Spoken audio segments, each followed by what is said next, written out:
Welcome to my channel unique dictation. 21 फरवरी 2025 जागरण संपादकीय की स्पीड 80 वर्ड पर मिनट। शीर्षक है दिल्ली में भी भाजपा सरकार। तो स्टार्ट करते हैं। स्टार्ट। भाजपा नेतृत्व ने दिल्ली में मुख्यमंत्री के रूप में पहली बार विधायक रेखा गुप्ता का चयन कर एक बार फिर चकित किया। अतीत में भी वह अन्य राज्यों में ऐसे चेहरों का चयन कर चुकी है जो या तो मुख्यमंत्री पद के प्रबल दावेदार नहीं माने जा रहे थे या फिर उनकी गिनती दावेदारों में ही नहीं हो रही थी। दिल्ली में मुख्यमंत्री पद के लिए रेखा गुप्ता का चयन यह बता रहा है कि भाजपा ने राजनीतिक दृष्टि से सभी समीकरणों को ध्यान में रखने के साथ ही एक महिला को आगे बढ़ाकर दिल्ली के साथ शेष देश की महिलाओं को भी संदेश दिया। वर्तमान में वह ममता बनर्जी के बाद देश की दूसरी महिला मुख्यमंत्री हैं। इसकी अनदेखी नहीं की जानी चाहिए कि पिछले कुछ समय में एक के बाद एक चुनावों में महिलाओं ने मतदान के मामलों में पुरुषों को पछाड़ा है और वे एक महत्वपूर्ण वोट बैंक बन गई हैं। दिल्ली की चौथी महिला मुख्यमंत्री के रूप में रेखा गुप्ता के चयन ने यह भी नए सिरे से रेखांकित किया कि भाजपा में कोई भी नेता शीर्ष पद पर पहुंच सकता है। इस संदेश का इसलिए विशेष महत्व है क्योंकि अन्य राजनीतिक दल ऐसा कोई संदेश देने में नाकाम है।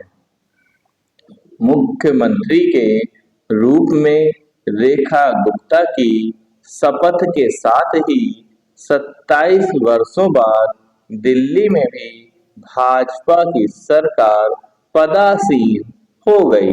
रेखा गुप्ता सरकार के सामने चुनौती केवल उन अनेक लोक लुभावन वादों को पूरा करने की ही नहीं है जो चुनावों के समय किए गए थे, बल्कि दिल्ली की समस्याओं का समाधान करने और उसे विकसित देश की आकांक्षाओं रखने वाले देश की राजधानी के रूप में संवारने की भी है। राजधानी होने के नाते दिल्ली देश की अंतर्राष्ट्रीय छवि का निर्धारण करती है।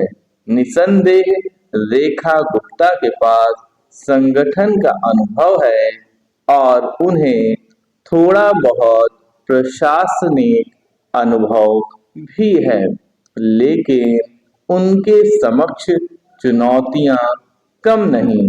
चुनौतियां इसलिए अधिक दिख रही हैं क्योंकि पिछले 10-12 वर्षों में दिल्ली अनेक गंभीर समस्याओं से घिरी है। राजधानी होने के बाद भी उसके कुछ इलाके अविकसित इलाकों जैसे हैं। यह अजीब है कि देश की राजधानी के कुछ क्षेत्रों में पाइपलाइन से पेयजल नहीं पहुंचता। दिल्ली का आधारभूत ढांचा तो चरमराया ही है, वह प्रदूषण ट्रैफिक जाम से भी ग्रस्त है।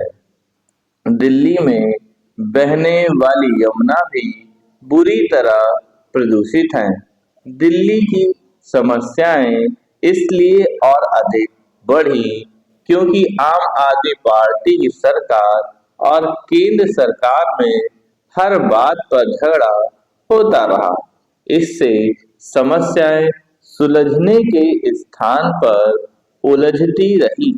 अब केंद्र सरकार के साथ खींचतान की गुंजाइश खत्म हो गई, लेकिन दिल्ली को उसकी समस्याओं से मुक्ति तब मिलेगी जब शासन के प्रत्येक क्षेत्र में सचमुच सुशासन का परिचय दिया जाएगा। समाप्त।